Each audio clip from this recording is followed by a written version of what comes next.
Hello students, आपका स्वागत है हमारे चैनल जीएस सक्सेस में।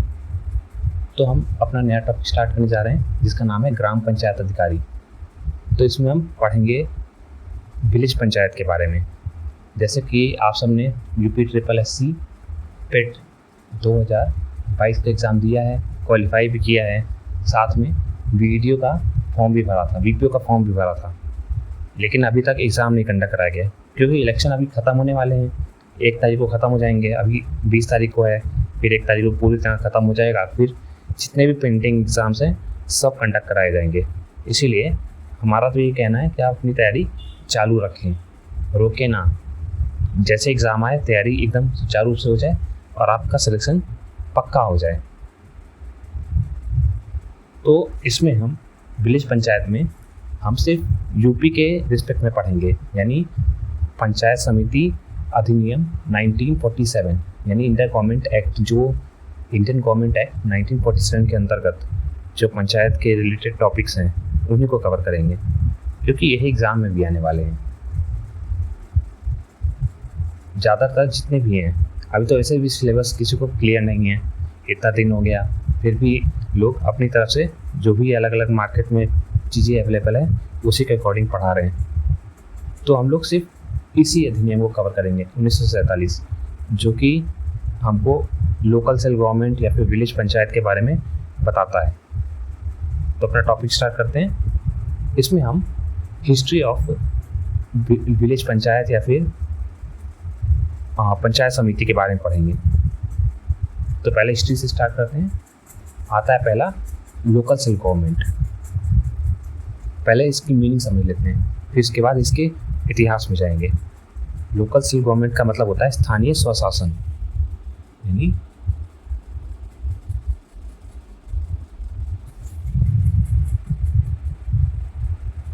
स्थानीय स्वशासन।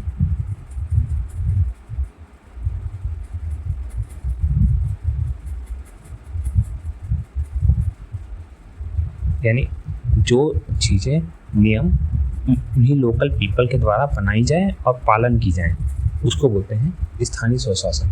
अगर इंग्लिश में लिखना चाहें, rules made and followed by local peoples, यानी नियम क्षेत्रीय लोगों के द्वारा बनाए और पालन किए जाए, उनको कहते हैं स्थानीय स्वशासन। अब इसकी ज़रूरत क्यों हुई? जैसे देखिए, पहले अपने कंट्री को समझते हैं, क्योंकि हमारा कंट्री सिंगल नहीं है, अलग अलग टुकड़ों में बटा हुआ है, हर स्टेट अलग अलग डिवाइडेड है। तो समझ सकते हैं पावर पूरी तरह से सेंट्रलाइज नहीं है, यानी डिसेंट्रलाइज्ड पावर है हमारी कंट्री में। अब इसका फ़ायदा भी है। इससे फ़ायदा ये होगा कि हाँ, हम हर एक क्षेत्र की ज़रूरतों को समझ पाएंगे, उनको क्या ज़रूरत है। जैसे एक क्षेत्र की ज़रूरत दूसरे पार्ट की ज़रूरत से भिन्न हो सकती है, तो जैसे उनकी नीड होगी वैसे उनको रिसोर्सेज प्रोवाइड किए जाएंगे। इससे उनको ही फ़ायदा होगा और पूरी कंट्री का भी नाम होगा। तो इसको बोलते हैं डिसेंट्रलाइजेशन ऑफ पावर। अब पावर का तो डिसेंट्रलाइजेशन हो गया, लेकिन नियमों को पालन लाने के लिए एक कॉन्स्टिट्यूशन में थोड़े बहुत चेंजेस किए गए, जिसके लिए पहले तो कार्यपालिका यानी एग्जीक्यूटिव, पहले लेजिस्लेटिव यानी जो नियमों को बनाएगा इसका निर्माण किया गया। उसके बाद एग्जीक्यूटिव बॉडी जो नियमों को लागू कराने में मदद करेगा, और तीसरा जुडिशरी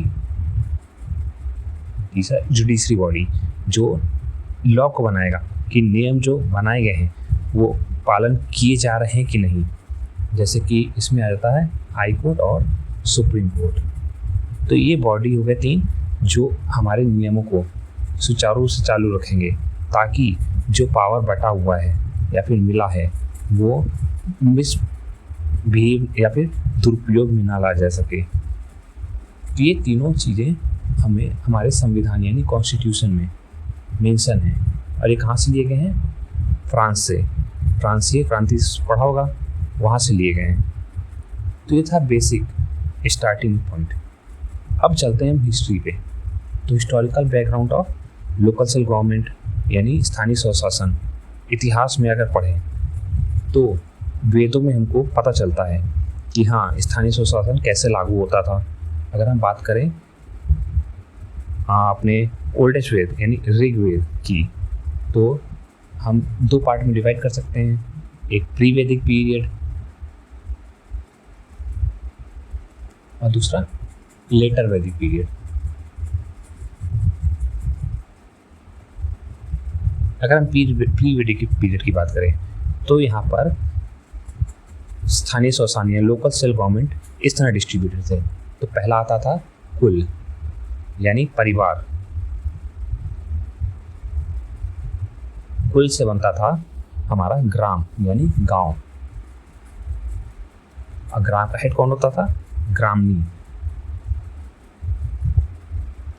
ग्राम से आगे बढ़ते हैं हम लोग। इसके बाद आता है विश।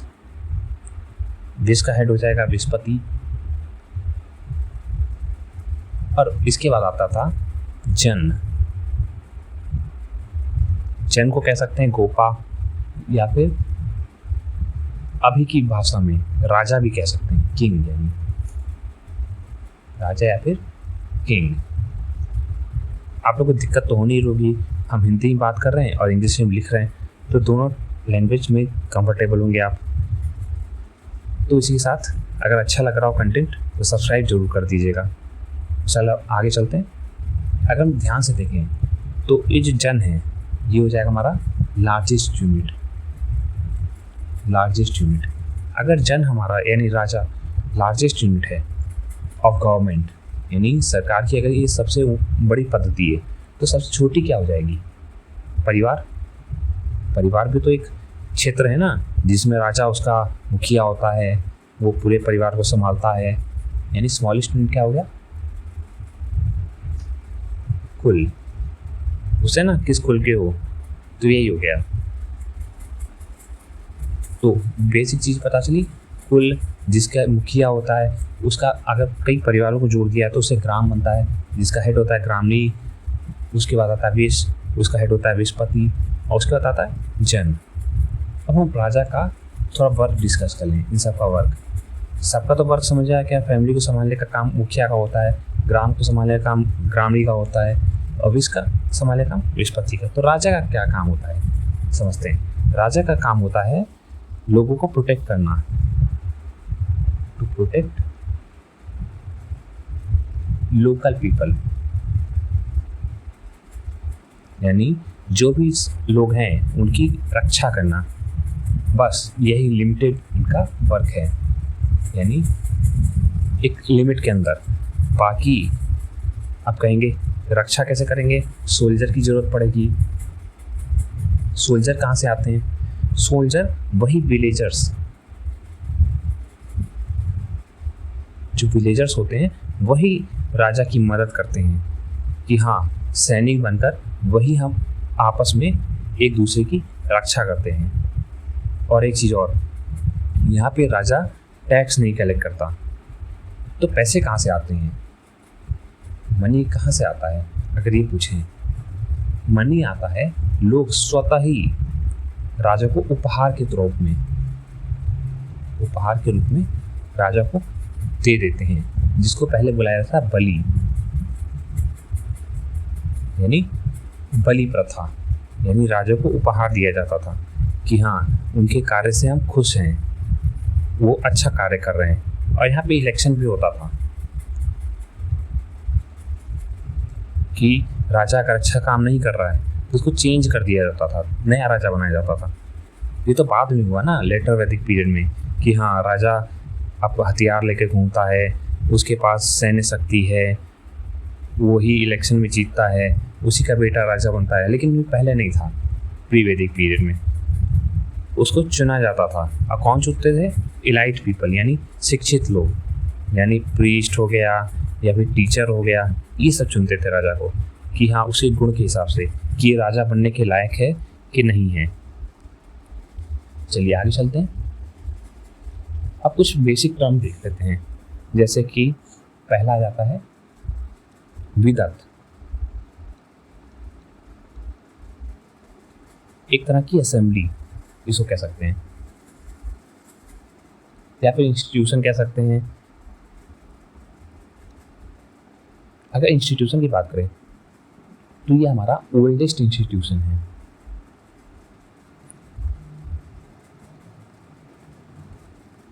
ओल्डेस्ट कैसे, मतलब ये पहला है। यहाँ पे कई लोग बैठ के, यानी समाज के कई लोग, राजा हो गया, सैनिक, इलाइट पीपल हो गए, रिच पीपल हो गए, एक साथ बैठ के चर्चा करते थे। किस बात में के लिए? ये धार्मिक बात हो गई, धार्मिक बातों पर चर्चा, उसके बाद सैन्य बातों पे चर्चा कि हाँ कैसी सुरक्षा चल रही है, सुरक्षा कैसे बढ़ाई जा सकती है, और सामाजिक बातों पर चर्चा, यानी सोशल इश्यूज, सभी तरह के इश्यूज को डिस्कस किया जाता था। तो इसका फायदा सीधे राजा को होता था। जो कमियां होती थी इस सभा से, यानी इस विदत से जानकारी लेकर उसको दूर कर दिया जाता था। इसके बाद आता है, नहीं एक चीज छूट गया, विदत। अगर वेद की माने तो ऋग्वेद में इस शब्द को 122 बार यूज किया गया है। अगला शब्द आता है सभा।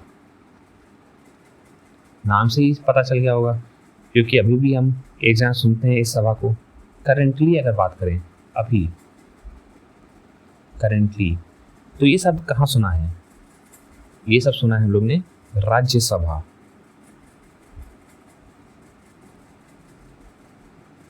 अभी का राज्यसभा उस समय सभा के समान था। अब सभा है यानी कोई भी आ सकता है, इलाइट आ सकते हैं, क्या बोलते हैं, रिच पीपल आ सकते हैं। तो यहाँ पे सभी लोग सभा में भागी बनते थे। यहाँ पर अगर हम एक्चुअली बात करें तो यहाँ पे मेल और फीमेल दोनों को अलाउड था। दिक्कत यहाँ नहीं आती है, दिक्कत आती है समिति में। एक्चुअली इसको कवर कर लेते हैं पहले, फिर समिति की डिस्कशन करेंगे। अगर हम ऋग्वेद की बात करें तो ये शब्द टोटल 8 बार यूज किया गया है, 8 टाइम्स, जिसमें मेल और फीमेल इक्वली पार्टिसिपेट करते हैं और डिस्कशन करते हैं। तो ये सभा समिति विदत के एक पार्ट है, कंफ्यूज ना होइएगा। विदत मान लीजिए होल है तो उसका पार्ट है सभा समिति। तो इसमें कौन कौन बैठते थे? वुमेन और मेल तो हो गए, और एक्चुअली बात करें तो एल्डरली पीपल यानी बुजुर्ग, इलाइट यानी कुलीन हो गया, और एजुकेटेड यानी शिक्षित लोग, सभी पार्ट लेते हैं इसमें और डिस्कशन करते हैं किसी भी समस्या पे। इसके बाद आता है अगला वर्ड समिति।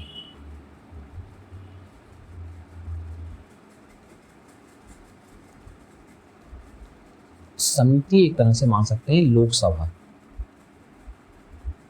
कह सकते हैं। इसको 9 बार यूज किया गया है, 9 टाइम्स ऋग्वेद में। और इसमें और सभा में बस एक चीज का अंतर है,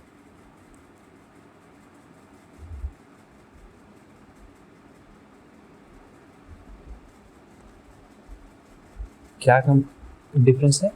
जैसे कि वहाँ पे वुमेन्स को अलाउड किया गया था, लेकिन इसमें समिति में वुमेन को अलाउड नहीं किया गया है। वुमेन्स को यहाँ पर मना ही है, यानी ये भाग नहीं ले सकते। तो कौन भाग ले सकते हैं? इसमें एलाइट्स और एजुकेटेड पर्सन ही भाग ले सकते हैं।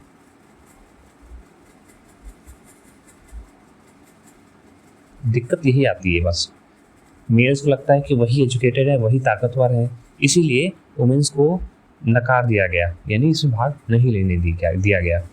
और ये सिर्फ आफ्टर वैदिक पीरियड में ही दे सकते हैं, आफ्टर लेटर वैदिक पीरियड में। लेकिन उससे पहले अगर देखा जाए तो समिति में कई वुमेन्स की बात होती है जो भाग ले चुकी हैं, लेकिन उसके बाद पता नहीं क्या हुआ कि हाँ मेल डोमिनेंट हो गया, उनको वुमेन से अजीब सी चिढ़ होने लगी और उनको भाग ना लेने दिया गया। इसके बाद आता है गण। गण तो पता ही चल गया होगा, ग्रुप ऑफ रिच और लाइट पीपल, यानी बोलते नहीं गण बना लिया है।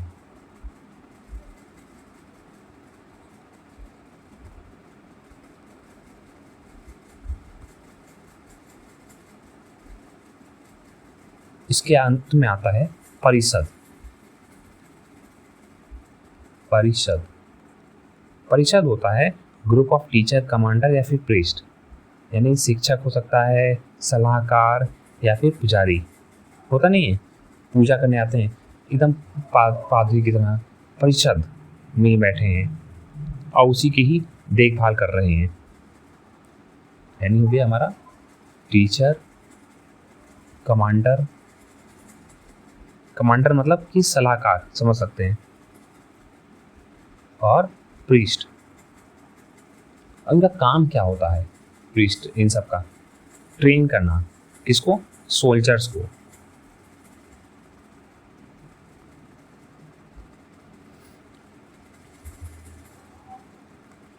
तो ये था हमारे कुछ इंपॉर्टेंट टर्म्स। पहला हो गया था विदत, जो कि होल इंस्टीट्यूशन है जिसमें सभी लोग बैठकर सैन्य, धार्मिक, सोशल सभी चीज चर्चा करेंगे, जिसका फायदा राजा को होगा। राजा उसका यूज कर अपने राज्य को विस्तार में लाएगा। उसके बाद सभा, समिति, गण और परिषद। इसका यूज आगे और साथ में करते रहेंगे इन टर्म्स का। इसके बाद आता है लेटर वैदिक पीरियड। लेटर वैदिक पीरियड में जब हम पहुँचते हैं तो यहाँ पे जो पिछले टर्म पढ़े थे 3 टर्म गायब हो जाते हैं अपने आप। विदत, परिषद और गण।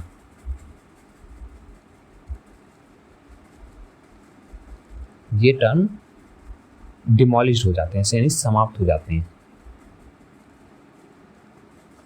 तो बचता क्या है?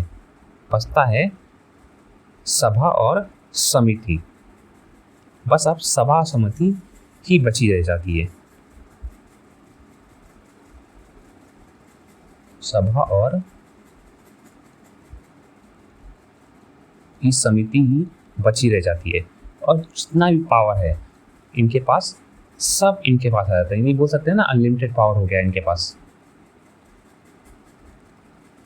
बोल सकते हैं अनलिमिटेड पावर हो गया, यानी इनके पास अथाह पावर हो गया, शक्ति हो गई।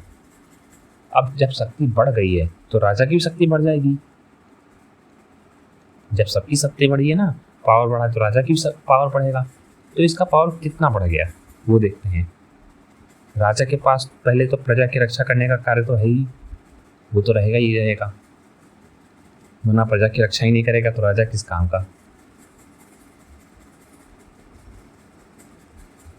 प्रजा की रक्षा करना एक काम हो गया।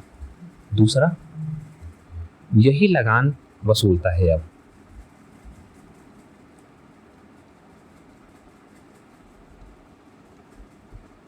लगान वसूलना, साथ में युद्ध का नेतृत्व करना।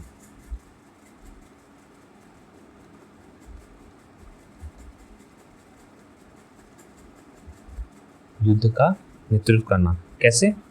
राजा तलवार लेकर सबसे आगे खड़ा होता है, अब पीछे नहीं। पहले क्या था, गांव के लोग बन गए सैनिक, सैनिक आगे खड़े हैं, राजा को पीछे कर दिया, राजा बस सबकी देखभाल कर रहा है और लोग जा रहे हैं युद्ध लड़ने। लेकिन लेटर वैदिक पीरियड में राजा अब आगे खड़ा है तलवार लेकर के, वही एक सबसे लड़ रहा है, सैनिक पीछे खड़े हैं। राजा हार गया तो मान लेते हैं कि राज्य गुलाम बन गया या फिर हार गया। और इसके बाद आता है तीसरा, प्रशासनिक नियंत्रण।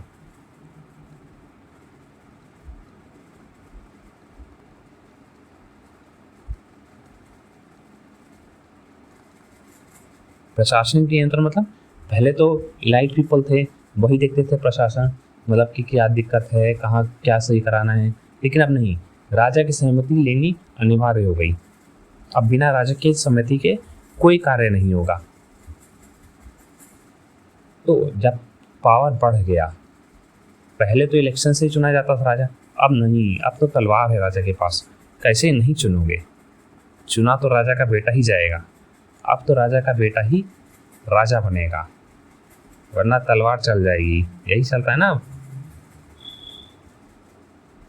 अब राजा को प्रजा द्वारा जबरदस्ती बलि के रूप में, हाँ बलि, एक वर्ड भूल गए थे।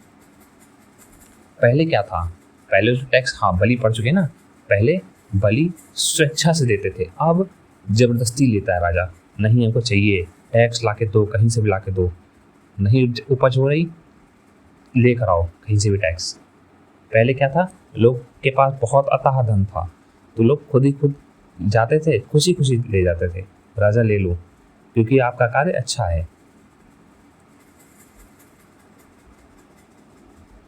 अब चलते हैं आगे। इसके बाद लेटर वैदिक पीरियड में हम लोग ने राजा का पावर समझ लिया।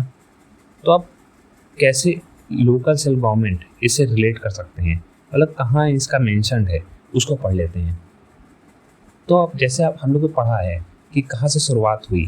पहले लोग गुफा में रहते थे, वहाँ पे तो ऐसा था नहीं कि हाँ शिक्षित थे कि कंट्रोल में थे। तो उसके बाद सुना होगा कि हाँ वो लोग अटैक करके क्या बोलते हैं, जानवर को मार के उसी का भोजन करते थे। उसके बाद थोड़ा सिविलाइज हुए, उसके बाद सिविलाइज होने के बाद एग्रीकल्चरल प्रोडक्ट यानी खेती करने लगे।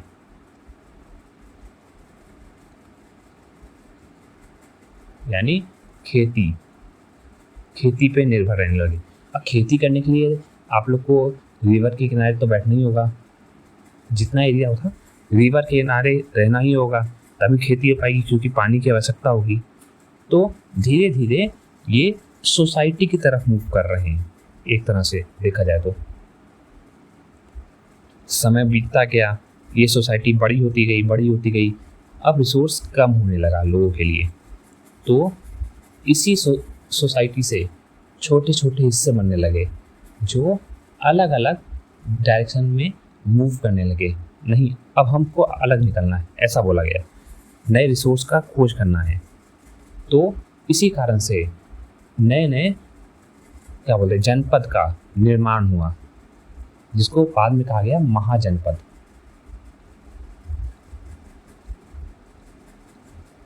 महाजनपद अगर हम बात करें ग्रंथों की, तो महाजनपद कई जगह मेंशन्ड है, जैसे कि जैन ग्रंथ।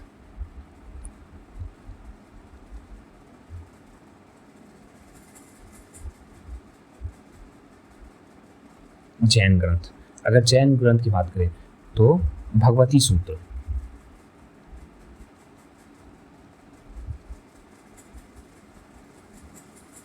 इसमें मेंशन्ड है कि टोटल 16 महाजनपद होते हैं। 16 महाजनपद के बारे में बताया गया है। अगर हम बुद्ध ग्रंथ की बात करें, बौद्ध ग्रंथ, तो इसमें आता है अंगुत्तर निकाय और महावस्तु। पहला आता है अंगुत्तर निकाय,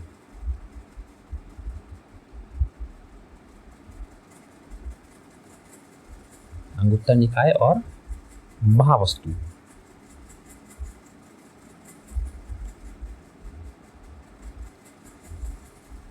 लास्ट में आता है संस्कृत ग्रंथ।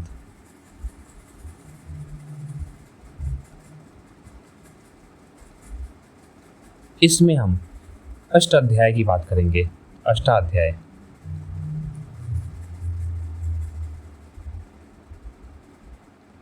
अब बात करें अष्टाध्याय लिखी किसने है, तो अष्टाध्याय लिखने वाला है पाणिनि।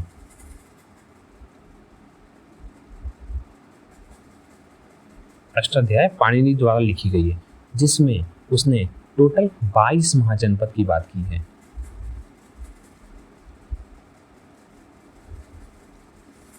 अगर पूछा जाए 16 महाजनपद कहाँ मेंशन है, तो नाम आ जाएगा भगवती सूत्र यानी जैन ग्रंथ। अगर 22 महाजनपद की बात करें तो आ जाएगा अष्टाध्याय यानी ग्रंथ जिसको पाणिनि ने लिखा है। क्लियर रहेगा ना। अगर हम महाजनपद के नाम लिखें 16 महाजनपद, 16 तो नहीं लिखेंगे, हम सिर्फ उन्हीं की बात करेंगे जो उत्तर प्रदेश में है, क्योंकि उत्तर प्रदेश का एग्जाम है। तो टोटल 8 महाजनपद आते हैं जो उत्तर प्रदेश में है। तो एक आ जाता है काशी यानी बनारस जो नाम है। इसके आता है माला जो कि बस्ती देवरिया गोरखपुर में आ जाएगा। इसके बाद कोसल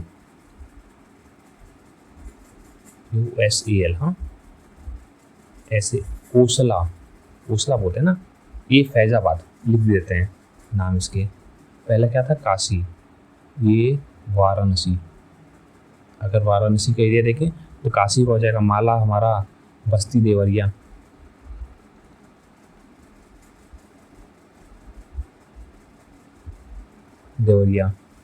और उसके बाद आता है कोसल फैजाबाद या फिर गोंडा। इसके बाद वत्स, कोसल के बाद वत्स आ जाएगा इलाहाबाद यानी प्रयागराज लिखते हैं क्योंकि नाम चेंज हो गया ना, वरना हमें प्रयागराज नहीं इलाहाबाद के नाम से याद था। इसके बाद चेदी, अगर हम लिखें चेदी कहाँ जाएगा, बुंदेलखंड या फिर उसी एरिया में, तो बुंदेलखंड ही लिख देते हैं। बुंदेलखंड वाला जितना भी एरिया है वो चेदी वाला एरिया माना जाता है। उसके बाद पांचाल से पांचाली नाम याद हो गया होगा, एकदम महाभारत जैसा लग रहा है। महाभारत का भी डिस्कशन करेंगे अभी इसके बाद तुरंत। तो ये हाँ कहाँ थे, पांचाल, रुहेलखंड या फिर पश्चिमी यूपी में आ जाएगा। हाँ रुहेलखंड सही रहेगा।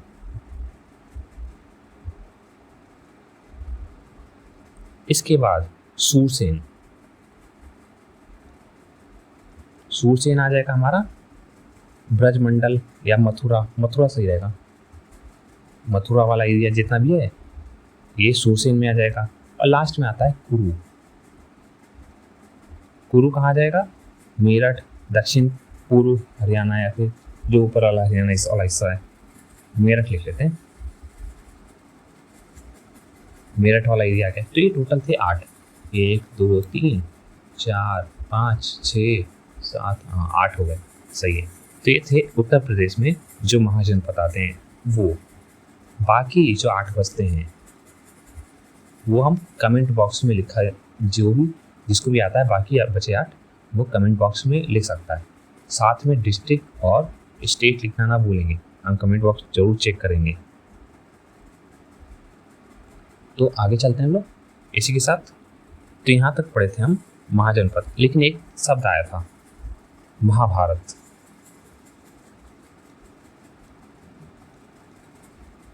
अगर हम महाभारत की बात करें तो इसमें इसके रचयिता कौन हो जाएंगे, वेद व्यास।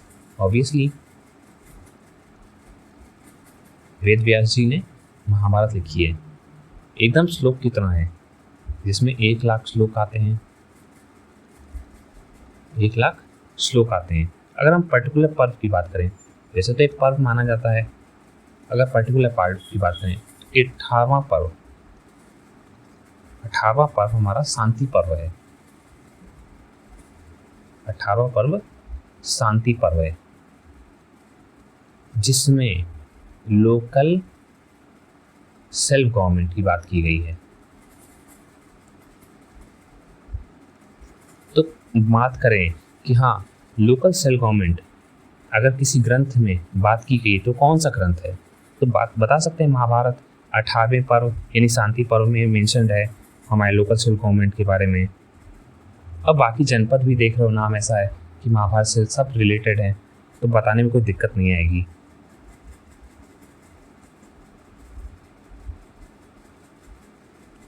तो चलते हैं आगे हम। ये था हमारा वैदिक पीरियड का। इसके बाद आता है लोकल सेल्फ गवर्नमेंट डायनेस्टीज़ में, क्योंकि हमारा जब से ऑरिजिन्स आते हैं, रूल्स करते हैं, इसके बाद कई डायनेस्टी आने लगती हैं। कुषाण, नंद डायनेस्टी। नंद के बाद कौन आता है? मौर्य डायनेस्टी। तो जो सबसे बड़ी साक्ष्य मिलता है वो मौर्य डायनेस्टी से पहले मिलता है। मौर्य डायनेस्टी, इसलिए हम मौर्य डायनेस्टी शुरू करते हैं। इसके बाद आता है गुप्ता डायनेस्टी, और भी कई डायनेस्टी आते हैं, साउथ में भी कई हैं, उनको भी देखेंगे हम। तो स्टार्टिंग हम मौर्य डायनेस्टी से ही करेंगे। Local self government in Maurya dynasty.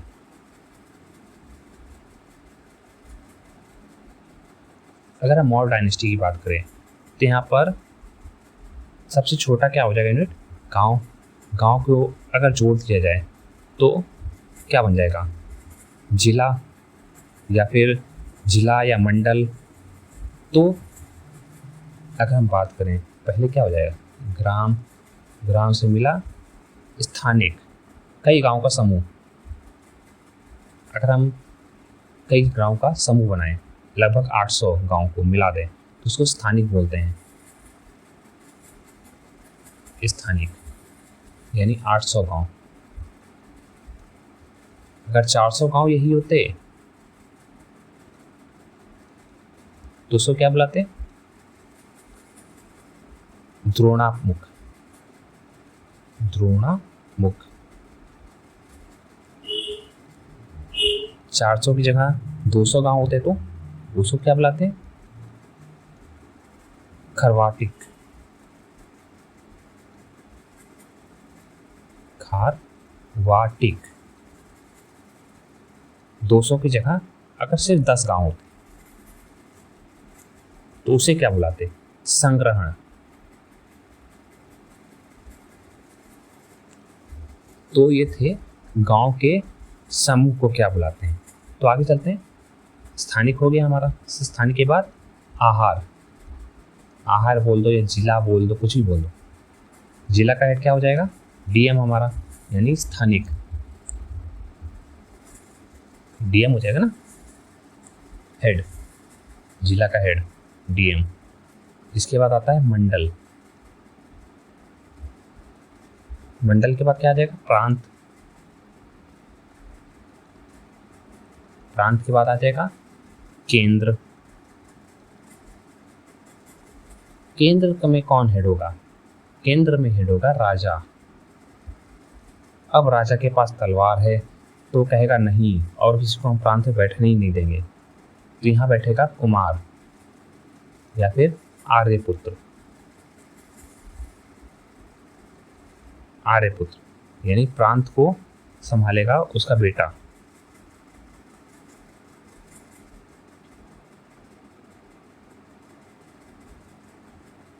बाकी सब तो पता ही है। ग्राम का हेड कौन होगा? ग्रामीण।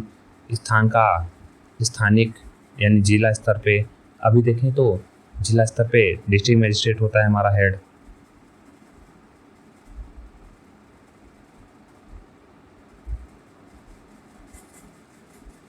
हाँ, ये तो था हमारा बेसिक स्ट्रक्चर। अब बात करते हैं मौर्य समाज में इसका कैसे यूज था। अगर हम मौर्य काल की बात करें, मौर्य काल में प्रशासन चलाने के लिए 6 समितियां बनाई गई थी। यानी हमारे प्रशासन को चलाने के लिए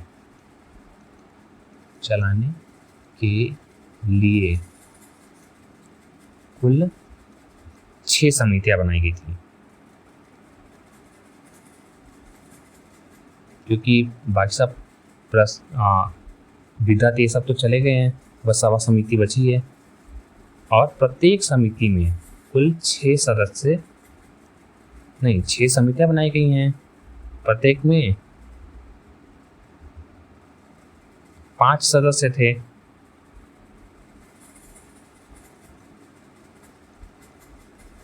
तो टोटल कितने सदस्य हो जाएंगे? टोटल अगर हम बात करें 6 समितियां, 5 सदस्य प्रत्येक में पर समिति,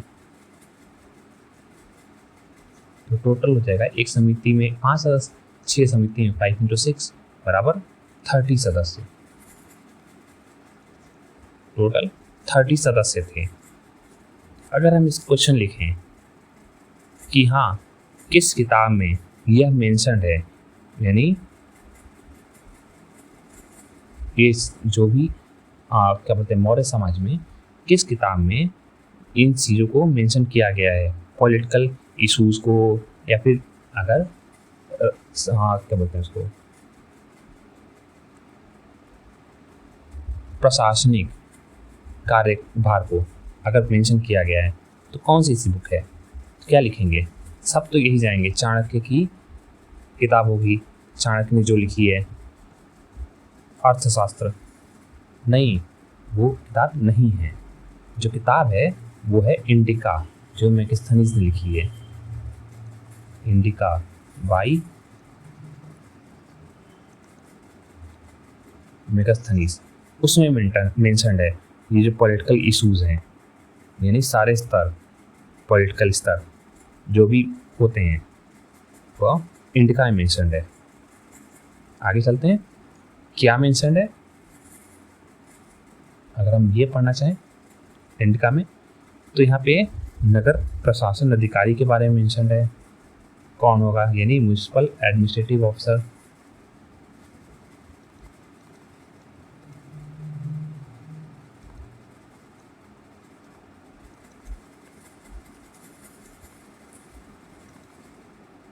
इसको बुलाते थे अष्टनोमई, अष्टनोमई स्पेलिंग लिख देते हैं हम, अष्टनोमई। और इसके बाद आता है डिस्ट्रिक्ट एडमिनिस्ट्रेटिव ऑफिसर, यानी जिला प्रशासन अधिकारी।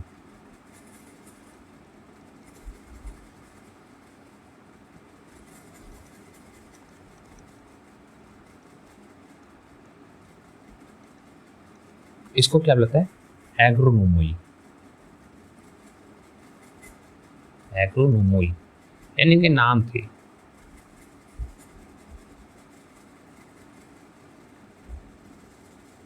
अगर हम म्युनिसिपल कॉर्पोरेट एडमिनिस्ट्रेटिव ऑफिसर की बात करें तो नगर प्रशासन अधिकारी, जिसको एस्ट्रीनोमोई बुलाते थे, और डिस्ट्रिक्ट एडमिनिस्ट्रेटिव ऑफिसर यानी जिला प्रशासन अधिकारी एग्रोनोमोई, यानी जिला प्रशासन अधिकारी। तो ये था हमारा मौर्य समाज के जिससे रिलेटेड लोकल सेल्फ गवर्नमेंट की बात। इसके बाद आता है गुप्ता पीरियड। गुप्ता पीरियड में देखते हैं यहाँ पे एडमिनिस्ट्रेशन डिसेंट्रलाइज था, यहाँ पे एडमिनिस्ट्रेशन डिसेंट्रलाइज था।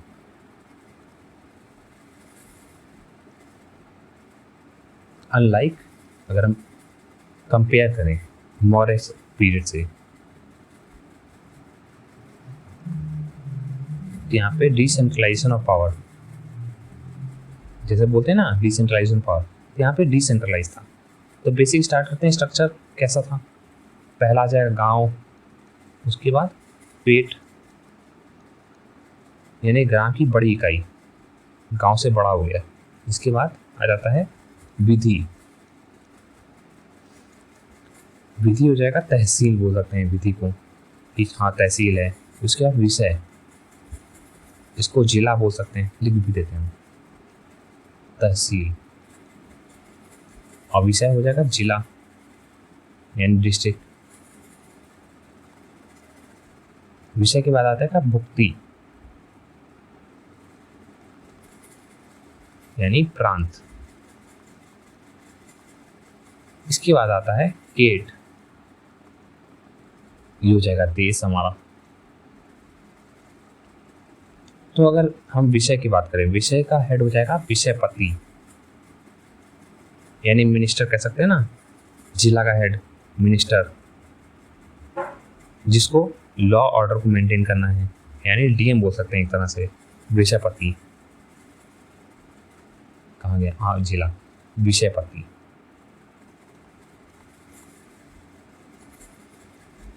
एक तरह से डीएम का ही रोल अदा करता था, सबको देखना। बाकी टी हो गया हमारा, विषयपति हो गया। अगर हम थोड़े बहुत आप इम्पोर्टेंट पर्सन की बात करें तो नगर श्रेष्ठ होता है एक, जो टॉप पे होता है। उसके बाद सर्वाह लीडर, सर्पवाह, सर्पवाह क्या हो जाएगा? लीडर ऑफ बिजनेस, यानी व्यापार का हेड सर्पवाह।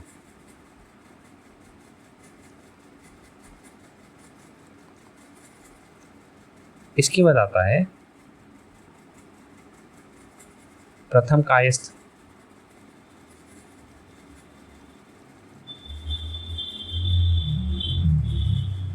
प्रथम कायस्थ यानी मुख्य लेखक।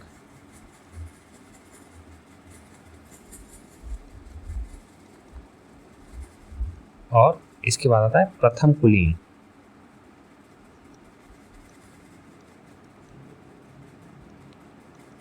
प्रथम कुलीन ये क्या है? मूल शिल्पी यानी जो निर्माण करता है, किस चीज का निर्माण करने वाले क्या बोलते हैं? शिल्पकार। हाँ, यानी शिल्पी, मुख्य शिल्पी। और इसके बाद आता है नगर प्रशासन, जिसको नगर पालिका भी बोलते हैं, जहाँ पे सहायक कार्य संपन्न होते हैं।